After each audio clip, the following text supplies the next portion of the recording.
प्यारे साथियों, जय हिंद। क्या हाल चाल है आप सभी लोगों का। आशा करते हैं कि आप सभी लोग स्वस्थ होंगे, मस्त होंगे और साथ ही साथ जबरदस्त होंगे।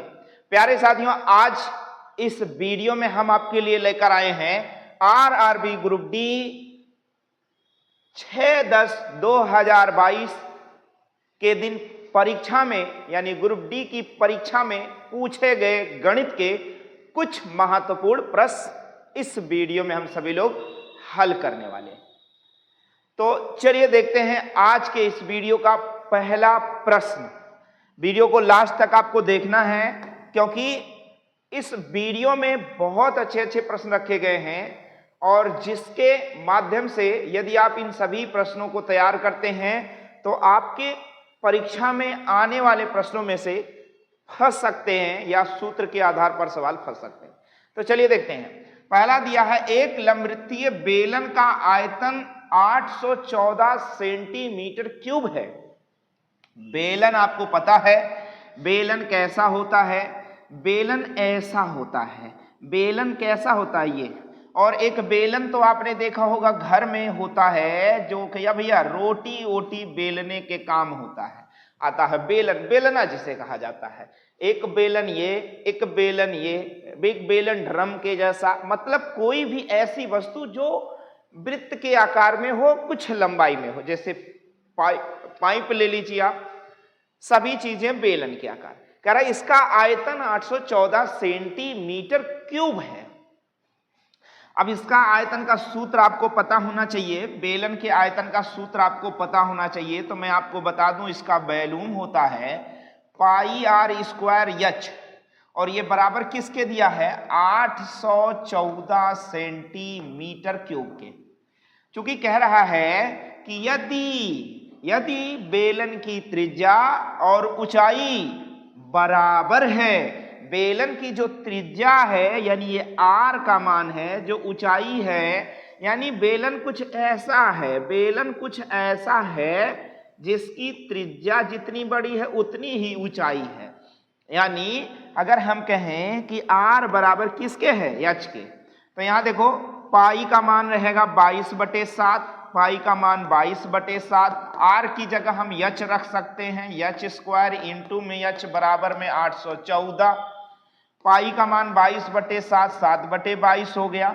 यहां एच की 3 घात हो जाएगा, 11 दूनी 22, 11 सते 77, 77 4, 11 चौक 44, 2 से काट देंगे तो 2 3 6, 1 7, 2 सत्ते 14, 7 सते 49 के 9 हासिल 4, 7 त्रिक 21, 4 25। घन का उल्टा घनमूल होता है, यानी ऊंचाई के रूप में आपको मिल गया है 259 की घनमूल में 3 या घनमूल 3। अब 259 घनमूल में 259, यही सवाल का उत्तर है। यानी उस बेलन की ऊंचाई ऑप्शन नंबर ए सवाल का उत्तर हो जाएगा। क्या बातें समझ में आ जाएंगी? तो ठीक है, चलिए आगे चलते हैं अगले प्रश्न की ओर। और जल्द ही हम आपके लिए लाइव क्लास शाम के समय ग्रुप डी का 10 का दम, और उसमें आपको 1-1 मिनट देकर भी समय दिया जाएगा। 1 मिनट आपके लिए, फिर उसका अगला मिनट मेरे लिए। मैं आपको ऐसा कुछ करने वाला हूं। और शाम को आपका लाइव क्लास भी चलने वाला है रेलवे ग्रुप डी के मैथ से संबंधित। चलिए अगले प्रश्न की ओर चलते हैं। वैसे तब तक जब तक यहाँ पर आपको वीडियो प्रश्न कराए जा रहे हैं तो आप जरूर डेली बाय डेली प्रश्न करते रहें। चलिए अगला प्रश्न देखते हैं। अगला प्रश्न आपका है, जब 2 की घात -7, 2 की घात -7 गुणे में 2 की घात 3 प्लस में 4 बराबर में 2 की घात 11 भागे में 2 की घात 5 हो तो n का मान बता दो। अभी मैंने पिछले वीडियो में घातांक करनी का पूरा नियम बताया था, जिसे आपको पूरा वीडियो देखना है जाकर। आपको मैं 12-13 वीडियोस ऐसे ग्रुप डी के 10 के दम की श्रृंखला में हल करवा दिया है। सभी वीडियो को आपको देखना है। अब देखो यहाँ आधार समान हो तो होता क्या है, घातें जुड़ती हैं। कहाँ? गुणा में। तो 2 की घात ये दोनों जोड़ लो, 3n, और देखो यहाँ -7 यहाँ +4 है तो दोनों मिलकर क्या हो जाएगा, -3 हो जाएगा। भाई -7 और +4, माइनस प्लस घटता है, माइनस प्लस घटता है और चिन्ह माइनस का यानी बड़ी वाली संख्या का रखा जाता है। माइनस का मैं कह दूं कि माइनस प्लस घटता है, चिन्ह बड़ी संख्या का रखा जाता है, तो 7 और 4 घटेगा 3 हुआ, बड़ी संख्या माइनस है तो इसलिए -3 रखा गया। अब देखो आधार समान हो, भाग में घातें घटती हैं, तो 2 की घात 11 माइनस 5 बराबर क्या होगा? 6 होगा। अब आप बताओगे अगर बराबर है और आधार समान है बराबर है, तो घातें क्या होती हैं? बराबर होती हैं, ये भी नियम बताया था। तो यहां लिख सकते हैं 3n-3 बराबर 6, 3 उधर गया प्लस हो गया, तो 6 3 9, 3 गुणे में है 3 बटे में, तो 3 त्रिक 9, यानी n का मान क्या हो जाएगा? 3 हो जाएगा, और ये सवाल का आपका क्या हो जाएगा? उत्तर हो जाएगा। बात समझ में आ जाएगा ना? इसी प्रकार से आपको फटाफट लगाता है। चलिए अगले प्रश्न की ओर चलते हैं। अगला प्रश्न आपका क्या कहता है, ध्यान दीजिएगा। कहता है देव अनुपात समानुपात का नियम मैंने अभी बताया था आपको, मैंने बताया था ऐसा प्रश्न लगाने के लिए आपको क्या करना होता है? अंतः क्या लगाना होता है? अंतः पदों का गुणनफल बराबर होता है बाह्य पदों का गुणनफल होता है। सूत्र याद कर लो, अंतः पदों का गुणनफल बराबर बाह्य पदों का गुणनफल। याद कर लो अंतः पद कौन कौन से हैं? b है तो यानी b का गुणा होगा b² होगा, और बाह्य पद है 48 गुणे में 75 है। वर्ग का उल्टा वर्गमूल हो जाता है, तो b का मान पूछा है, जबकि b इज ग्रेटर देन 0, यानी b 0 से बड़ा है। अब देखिए ये 48 है तो मैं 16 तिया 48 कर दे रहा हूं, 75 है तो 25 तिया 75 कर दे रहा हूं, जबकि 16 का वर्गमूल निकालोगे 4, 25 का वर्गमूल निकालोगे 5, और 3 मिलकर बाहर हो जाएगा 3, 4 पंचे 20 तिया 60 सवाल का उत्तर होगा। बोलो कितना समय लगेगा? 60 सवाल का उत्तर हो जाएगा। ये बातें समझ में आ गई? तो आपको याद क्या रखना है? अंतः पदों का गुणनफल बराबर बाह्य पदों का गुणनफल या गुणनफल आप कह सकते। ठीक है, चलते हैं अगले प्रश्न पर। अगला प्रश्न कहता है कि एक दुकानदार को पता चलता है, अरे भाई क्या पता चलता है? एक दुकानदार को पता चलता है कि जब वह एक किस्म के चावल को 50 रुपए प्रति किलोग्राम की दर से बेचता है तो उसे 20% की हानि होती है। जब 50 रुपए के हिसाब से कोई चावल बेचता है तो उसे 20% की हानि होती है, यानी वो 80% पर बेचता है, यानी 80% बराबर 50 रुपए को, तो 1% बराबर बटे में 80 गुणे में 100 कर लीजिए। 20 चौक 80, 20 पंचे 100, 2 दूनी 4, 2 पचीसम 50, 25 पंचे 125 बटे में 2, यानी 2 छक 12, 2 दूनी 4 और 2 पंचे 10, 62 रुपया 50 पैसा प्रति केजी वो खरीदा होगा। तब है तो 50 रुपए में बेचकर 20% का घाटा पा रहा है। कह रहा जबकि वह एक अन्य किस्म के चावल को 72 रुपया प्रति केजी की दर से बेचता है तो 20% का लाभ होता है, यानी 120% पाता है। कै रुपए में? 72 रुपए वाले में। तो भैया 120 बटे में आ गया, और गुणे में जैसे ही 100 करोगे तो यहाँ भी क्रय मूल्य यानी सीपी आ जाएगा। 0 से 0 खत्म, 12 छक 72, यानी यहाँ 60 रुपया प्रति केजी खरीदा था। 72 में बेच रहा है, 60 में खरीदा था। 72 में बेचा है, 60 में खरीदा है, तभी 20% का फायदा पा रहा। कह रहा है कि यदि वह उन्हें 3:2 के अनुपात में, 3 वहां 2 यहां, 3:2 के अनुपात में मिलाने, यानी 3:2 के अनुपात में मिलाएगा तो 3 यहां से मिलाएगा, 2 यहां से मिलाएगा। बात समझ गए ना? तो कुल कितना मिलाएगा? कुल मिलाएगा 5 केजी। बनाएगा कितना? 5 केजी। देखो 3 किलो यहां से, तो 3 किलो यहां, तो 3 पचे 15, और 3 दूनी 6 1 7, और 3 छक 18, 3 छक 18, यानी 187 रुपया 50 पैसा यहाँ लगाया, और 6 दूनी 12, यानी 120 रुपया यहाँ लगाया। तो 5 7 8 2 10 2 1 3, 307 रुपये 50 पैसा क्रय मूल्य बना।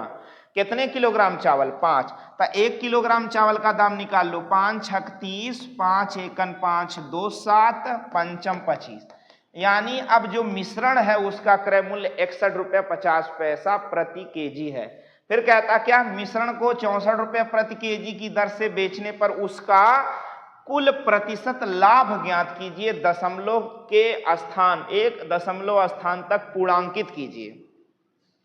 अब बताओ आप खरीदे कितने में हो? 61 रुपया 50 पैसा में। बेच कितने रहे हो? 64 रुपए में। तो फायदा कितना पा रहे हो? 10 में से 5 गया 5, 3 में से 1 गया 2 और यहाँ खत्म। 2 रुपये 50 पैसे फायदा बटे में 61 रुपया 50 पैसा गुणे में 100। एक अंक से एक अंक दशमलव खत्म। पंचम 25, 5 एकन 5, 1 छा 5 दूनी 10, 5 तिया 15। यहाँ देखो 500 बटे में 123 आ गया। यही प्रतिशत फायदा है। 125 होता तो 125 चौके 500 हो जाता, लेकिन 123 है। 123 चौके 492 और 92 8 आएगा तो दशमलव लगाकर 0 बढ़ाएंगे, फिर भी भाग नहीं जाएगा। अब 0 लगाकर भाग देंगे, यानी 4.0 प्लस में कुछ उत्तर आएगा, तो यानी 4.1 सवाल का उत्तर हो जाएगा। अगर यहाँ कोई मान 1 हो 2 हो तो इसको काटोगे तो ये 1 ही होगा, इसलिए 4.1 सवाल का उत्तर हो जाएगा। बात समझ गए ना? इसको नोट करो, मैं फिर से एक बार समझा देता हूं। बड़ा सा सवाल है थोड़ा सा, इसलिए फिर से समझना। पहले दुकानदार ने क्या किया, एक किस्म के चावल को जब 50 रुपए प्रति केजी की दर से बेचा, तब उसे 20% का घाटा हो रहा था। तो मैंने तत्काल उसे 20% घाटा ना सही क्रय मूल्य ज्ञात कर लिया। 1% बराबर बटे में 80, 100% निकालने पर उसका क्रय मूल्य आता है। कह रहा एक अन्य प्रकार का चावल है जिसे 72 रुपए प्रति केजी की दर से बेचने पर उसे 20% का लाभ होने लगा।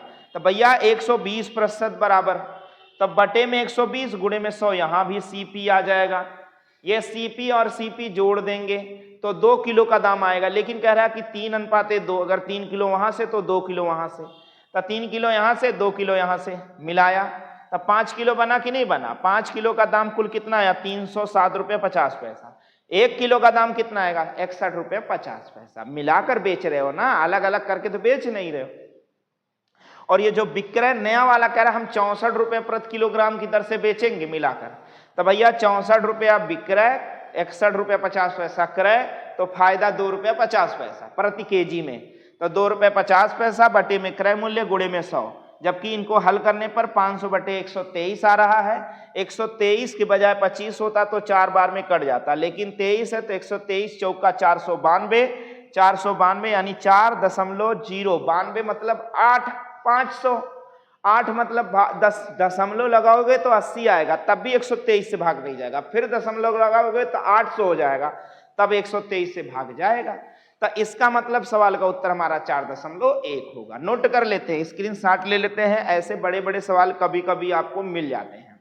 अगला सवाल देखो, प्रत्येक स्लाइड में प्रत्येक एग्जाम में ग्रुप डी के या रेलवे की परीक्षा में यह सवाल पूछा जाता है। मैं बार बार बता रहा हूं, इसका ट्रिक एकदम है। एक सम अष्टभुज षटभुज, सम षटभुज के प्रत्येक अंतःकोण का माप ज्ञात कीजिए। सम षटभुज के प्रत्येक अंतःकोण, देखो सम षटभुज हम बना रहे हैं। सम षटभुज ऐसे समझ लो कि सभी 6 भुजाएं। बना तो नहीं भैया, अब क्या किया जाए? चलो अच्छे से थोड़ा सा प्रयास करते हैं, थोड़ा सा देखते हैं बन जाए। एक सम षटभुज है जिसकी प्रत्येक भुजा समान होती है। क्यों भाई? चलो ठीक है, जो भी बन गया। सम षटभुज की प्रत्येक भुजा समान होती है। प्रत्येक अंतःकोण का मान बताना, ये वाला कोण। अच्छा ये बताओ, इसको ऐसे प्रसार कर देने से सीधी रेखा पर कितने अंश का कोण बनता है? 180 अंश। और मैंने बताया है कि किसी भी आकृति के सभी बाह्य कोणों का योगफल 360 अंश होता है। जितनी भुजाएं हैं उतने से विभाजित कर देना तो प्रत्येक बाह्य कोण का मान आएगा 6 का 36, यानी ये कोण 60 अंश आ गया। अब ये सीधी रेखा पर कितने अंश का कोण बन रहा है? 180, ये 60 हो गया, तो ये कितना होगा? 120 होगा। कहां से? 180 माइनस 60 बराबर 120 अंश। अतः इस सम षटभुज के प्रत्येक अंतःकोण का योग, अंतःकोण का मान होता है 120 अंश। कैसे समझ में आया? एकदम आसान है। फिर से मैं समझाता हूं। जितनी भी भुजाएं, ऐसे कहें 360 अंश बटे भुजा की संख्या बराबर बाह्य कोण आता है। क्या आता है? बाह्य कोण आता है। और 180 अंश माइनस प्रत्येक बाह्य कोण बराबर क्या हो जाएगा? अंतःकोण हो जाएगा। बस यही तो करना है, याद रखोगे हो पाएगा, वरना गलत हो जाएगा, गड़बड़ हो जाएगा। अगला प्रश्न देखो कितना अच्छा सा दिया है, कैलकुलेशन दिया है। कह रहा है कि निम्न में से कौन सा विकल्प उस निकटतम लगभग मान को दर्शाता है जो निम्न समीकरण में प्रश्न, क्या भैया, प्रश्न चिन्ह के स्थान पर आएगा। यानी इस स्थान पर कौन सी संख्या आने वाली है यही आपको बताना है। यहां मैं मान लेता हूं, क्योंकि लगभग में कहा तो मैं 18 मान लेता हूं। यहाँ 3.99 है तो 4 मान लेता हूं। यहाँ 9.99 है तो 10 मान लिया जाए, यहाँ भी 4 मान लिया जाए। 18 चौक 72 धन 10 चौक के 40। अब 72 और 40 मिलकर 7 4 11 यानी 112 सवाल का उत्तर हो गया। आपको लगभग में देना है, नियरेस्ट मान बताना है, इसलिए तुरंत तत्काल 18 चौक 72 और 10 चौक के 40, 7 4 11 यानी 110 प्लस सवाल का उत्तर हो जाएगा। बात समझ में आ जाएगा। चलिए स्क्रीनशॉट लेते रहिए, ना समझ में आए तो आप पुनः वीडियो को रिवर्स करके देखते रहिए, क्योंकि फिर से एक बार वैकेंसी आपको मिली है, इस वैकेंसी में गड़बड़ कुछ ना होने पाए। चलिए ए और बी एक कार्य को क्रमशः 9 दिन और 12 दिन में पूरा कर सकते हैं। करा एक कार्य शुरू करता है और वे एक एक दिन छोड़कर कार्य करते हैं, तो वे इस कार्य को कितने दिन में पूरा कर सकेंगे। अल्टरनेटिंग मतलब एकांतर क्रम में एक एक दिन छोड़ छोड़कर दोनों में झगड़ा हुआ है। अगर ए काम करेगा तो भैया बी काम नहीं करेगा, अगर बी काम करेगा तो ए काम नहीं करेगा। दोनों में क्या है भैया, 36 का आंकड़ा है। अब देखो अगर हम कहें एक दिन उससे और एक दिन उससे, तो 2 दिन का काम होगा कि नहीं होगा। और एक दिन का कार्य 1/9 और एक दिन का कार्य 1/12। इनको सरल करोगे तो एलसीएम 9 चौक 36। इसको आप उस तरीके से भी लगा सकते थे, 9 गुणे 12 बटे में 12, 9 गुणे में 12 बटे में 12, 8 20 1 21। इस तरीके से भी इसे आप लगा सकते हैं, लेकिन ध्यान रहे आपको ऐसे लगाना है, ऐसे लगाना। 9 चौके 36, 4 एकन 4, 12 तिया 36 और 4 3 7/36। मैं कह दूं 2 दिन का कार्य 7/36 है। कुछ ऐसा कार्य करा दो, ऐसा कार्य करा दो जिससे नियरेस्ट कार्य खत्म हो जाए। तो 7 5 से गुणा करा दिया, 5 दूनी 10 दिन का काम हो गया और 7 5 35/36 कार्य खत्म। ऐसा कराना है कि कार्य के समीप पहुंच जाए और दोनों बराबर बराबर काम करें। चलो देखो 35/36 कार्य खत्म, तो शेष कार्य कितना रह गया आप बता सकते हो। शेष कार्य रह गया है 1 माइनस, ऐसे कहो 36 माइनस 35 बराबर 1/36। अब यही कार्य करना है, किसे करना है, जिसका नंबर है उसका। अब नंबर किसका है, अगर ये पहले किया तो बी दूसरे दिन, ये तीसरे दिन, ये चौथे दिन, ये 5वें दिन, ये 6वें 7वें 8वें 9वें 10वें, तो 11वें दिन कौन, ए। 11वें दिन ए करेगा। ए की क्षमता क्या है 9, 1/9, तो 9 से गुणा कर दो, 9 चौके 36, 4 1/4, 1/4 समय और लगेगा और पहले से कितना लगा 10, तो यानी 10 सही 1/4 दिन लगेगा, कार्य क्या होगा, समाप्त हो जाएगा। बातें समझ में आ जाएंगी ना। चलो आगे चलते हैं अगले प्रश्न की ओर। अगला प्रश्न आपका कहता है कि एक रेलगाड़ी, देखो कितना मस्त सा सवाल दिया गया है, सवाल कितना अच्छा सा दिया गया है। देखो कह रहा कि एक रेलगाड़ी ए 6 AM बजे यानी सुबह मॉर्निंग स्टेशन यम से प्रस्थान करती है। यम में प्रस्थान मतलब ए से, यम से प्रस्थान करती है और उसी दिन 2 PM बजे स्टेशन यन पर पहुंच जाती है। यानी स्टेशन यम है यहाँ और यन है यहाँ, ये दोनों मतलब कोई एक रेलगाड़ी है, यम से चलना चालू की है और कै बजे, सुबह 6 बजे चली है और शाम को 2 बजे पहुंची है। तो मैं आपसे कह दूं 6 4 10 2 12, 6 6 12 2 मतलब 8 घंटे लगाई। पहली गाड़ी कितना घंटा लगाई, 8 घंटे लगाई यहां से वहां तक जाने में। फिर कह रहा है रेलगाड़ी और है बी जो 8 AM बजे स्टेशन यन से, यानी यहां से 8 AM पर स्टेशन यहां से चालू की चलना और प्रस्थान करती है और उसी दिन 3 PM बजे स्टेशन यम पर पहुंचती है। 3 PM यहां पर पहुंचती भैया 3 बजे, तो अब देखो 8 बजे से 3 बजे तक 8 4 12 3 यानी 7 घंटा समय ली है। एक रेलगाड़ी यहां से जाने में 8 घंटा समय ले रही है और दूसरी रेलगाड़ी यहां से आने में 7 घंटे का समय ले रही है। कह रहा कि रेलगाड़ियां ए और बी दोनों कितने रेलगाड़ियां ए और बी के मिलने का समय ज्ञात करो। मतलब ऐसे जाते समय रास्ते में कहीं आपस में एक दूसरे से मुलाकात हुई और गुजर गए, ये वाला बताना है। बात समझ गए ना? यानी कितने समय पर दोनों रेलगाड़ियां आपस में एक दूसरे से मिली हैं, वही समय बताना है। अब देखो इसके लिए ट्रिक मैं बताता हूं पहले, उसके बाद फिर मैं आपको बेसिक भी बताता हूं। पहले ट्रिक देखो, जैसे ये रेलगाड़ी 8 घंटे में यहां तक पहुंची है, ये रेलगाड़ी यहां तक 7 घंटे में पहुंची है, तो मैं एक काम कर ले रहा हूं, 8 सते 56 किलोमीटर एक दूरी मान लेता हूं। माना 56 किलोमीटर दूरी है। अब ये रेलगाड़ी यहां से वहां तक जा रही है और कै बजे चली है? 6 से, और वो रेलगाड़ी 8 से चली है। तो एक काम कर लेते हैं, इसको भी हम 8 तक ला देते हैं, 6 से 8 तक लाते हैं, तो 2 घंटा चला देंगे कि नहीं चला देंगे? तो 6 से 8 बजे ये आ गई। अब 8 बजे यो चली, 8 बजे यो चली, समझ में आया? अब 8 बजे ये भी चली, 8 बजे। तो आपको पता है कि जब दो रेलगाड़ियां एक ही दिशा में चलती हैं तो चालें जुड़ती हैं, और चालें जुड़ने के साथ साथ दूरियां भी जुड़ती हैं। तो यानी दोनों मिलकर दूरी तय करेंगे, मिलकर दूरी तय करेंगे और चालें जुड़ेंगी। अब चालें जुड़ेंगी तो देखो ये समय था 8 घंटा, तो चाल क्या होगा? अगर ये 8 घंटे में जा रहा है 56 किलोमीटर, तो 8 सते 56 यानी 7 किलोमीटर प्रति घंटा इसकी चाल है। 7 किलोमीटर प्रति घंटा चाल है कि नहीं इसकी? और ये 7 घंटे में यहां तक आ रहा, तो इसकी चाल क्या है? 8 किलोमीटर प्रति घंटा है। बोलो, अब ये 7 किलोमीटर प्रति घंटे की चाल से 2 घंटा चलता है तो 14 किलोमीटर चल देता है। तो भैया आया 4, और यहां देखो 6 में से 4 गया 2, 6 में से 4 गया 2, और यहां 5 में से 1 गया 4, 42 किलोमीटर अब यहां से यहां तक है जाने के लिए। यहां से यहां तक 42 किलोमीटर जाने के लिए ना। अब यही 42 किलोमीटर दोनों अपनी चाल जोड़कर तय करेंगे।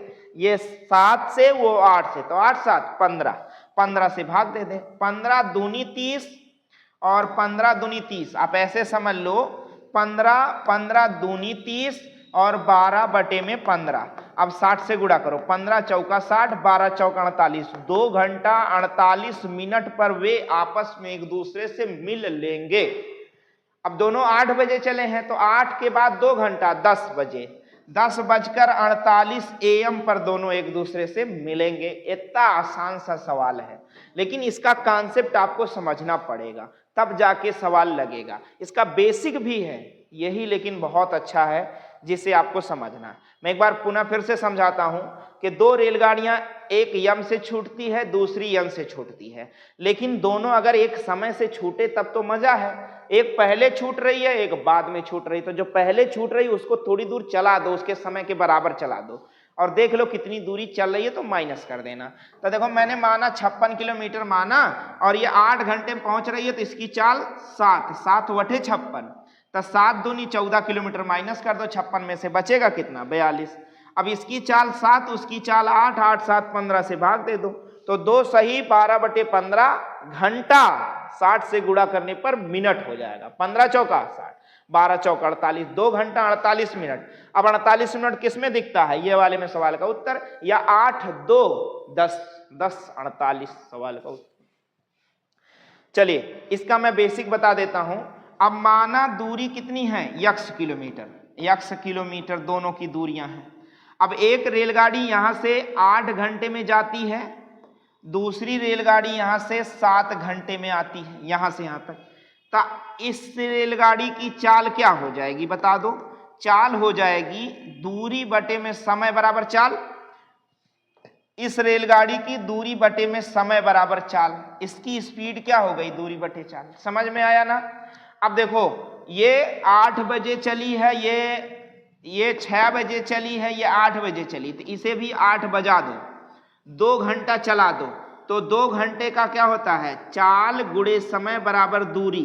तो भैया 2x बटे 8 किलोमीटर दूरी चल दी कि नहीं चल दी? ये बताओ शेष दूरी कितनी बचेगी? 8 में से 2 चली तो 6x बटे में 8 किलोमीटर, यही दूरी बचा कि नहीं बचा? यही दूरियां दोनों तय करेंगे। और मैं आपको बता दूं, यह दोनों दूरियां तय करेंगे तो कैसे तय करेंगे? देखो, एक की चाल x/8 है, माना वो t समय में, अगला भी उतना ही समय चलेगा और कितना दूरी x/7 की चाल से। दोनों जब चलेंगे तो कितना चलेंगे? 6x/8 की दूरी। बस इसे ही आपको सरल करना है, सवाल का उत्तर पाना है। देखो, 7 एकन 7, 8 एकन 8, 8 7 15 xt बटे में 8 सते 56 बराबर में 6x/8। 56 बटे में है, 56 गुणे में 15 और x बटे में आ जाएगा 15x। देखो, x से x खत्म, 8 सते 56 हो जाएगा, 2 तिया 6 हो जाएगा, नहीं 3 दूनी 6 हो जाएगा, 3 पचे 15, 7 दूनी 14 बटे में 5, 5 दूनी 10, 2 सही 4/5 घंटा। इसे मिनट में बदलने के लिए 60 से गुणा, 5 12 में 60, 12 चौक 48, यानी 2 घंटा 48 मिनट बाद एक दूसरे से मिलेंगे। और यही 2 घंटा 48 मिनट 8 बजे को जोड़ देना है तो हो जाएगा 10:48। चलिए, आशा करते हैं कि समझ में आया होगा। नहीं समझ में आया तो वीडियो को पुनः रिवर्स करके जरूर देख लेना, समझ में आ जाएगा भैया। अब बहुत इंपॉर्टेंट सवाल था। चलो देखो, नीचे दिए गए भिन्नों में से सबसे छोटी भिन्न का चयन कीजिए। कह रहा सबसे छोटी भिन्न का चयन कीजिए। सबसे छोटी भिन्न कौन सी है? तो 1981 बटे 152, 1981 बटे में 152, फिर है 1981 बटे में 150, फिर 1981 बटे में 155, फिर 1981 बटे में 153। अब देखो, भिन्नों का चैप्टर अभी आपके ऑफलाइन क्लास में पढ़ाया गया है और भिन्नों में तुलना करना, भिन्नों का आरोही क्रम, भिन्नों का अवरोही क्रम, दूसरी सबसे बड़ी भिन्न आदि सारी चीजें आपको बताई गई थी। अब ये देखिए, एक भिन्न के प्रकार दिए गए हैं जिसके अंश समान है। ये अंश कहाँ होता है आपको पता है? अंश ऊपर होता है, आंख के पास नहीं। अंश और नीचे क्या होता है? हर होता है। अंश सभी में हर समान, इसका अंश सभी क्या है? समान है। सभी अंश समान, 1881, 1881 सब में 1881, 1881 सब में है भाई, 1881 सब में है। और सभी 1881, 1881, अरे सॉरी 1981, 1981, 19 सभी के 1981 क्या है? समान है। इसलिए अगर अंश समान हो तो जो हर सबसे बड़ा वही सबसे छोटी भिन्न होता है। ये आपको याद रखना है। दिए गए भिन्नों में अगर 2 या 2 से अधिक भिन्न दिए गए हैं और जिसमें अंश समान है तो जो हर सबसे बड़ा वही सबसे छोटी भिन्न होती है। ये दिमाग में सेट कर लो।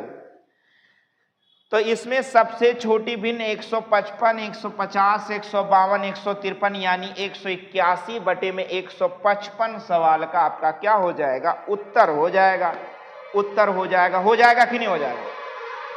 और एक बात और बताओ, अगर हर समान है, अंश छोड़ो, अगर हर समान हो तो कौन सी भिन्न सबसे बड़ी होगी? अगर हर समान हो तो जो अंश सबसे बड़ा वही सबसे बड़ी भिन्न, जो अंश सबसे छोटा वही सबसे छोटी भिन्न होती है। बात समझ में आ जाएगा ना? चलो अगले प्रश्न की ओर चलते हैं। अगले प्रश्न की ओर, अगला प्रश्न कहता है कमल, कमल है और विष्णु है। कौन भैया? कमल है और विष्णु भगवान है। कमल विष्णु का पिता है। अरे वाह भाई, कमल जो है वो क्या है? कमल विष्णु। कौन है भैया? विष्णु का पिता है। कमल पिता है विष्णु जी का। अब कह रहा उनका वर्तमान, विष्णु का भैया, विष्णु जी यहाँ नहीं है, भगवान विष्णु नहीं है, केवल विष्णु है। चलो देखो, कह रहा उनकी वर्तमान आयु का योग 60 वर्ष है। एक काम करो, पहले देखो विष्णु की वर्तमान आयु पूछा तो माना विष्णु की वर्तमान आयु x वर्ष है, तो उसके पापा कितने साल के हो जाएंगे? जब दोनों की आयु का योग 60 है तो कमल 60 - x साल के हो जाएंगे। ठीक है ना?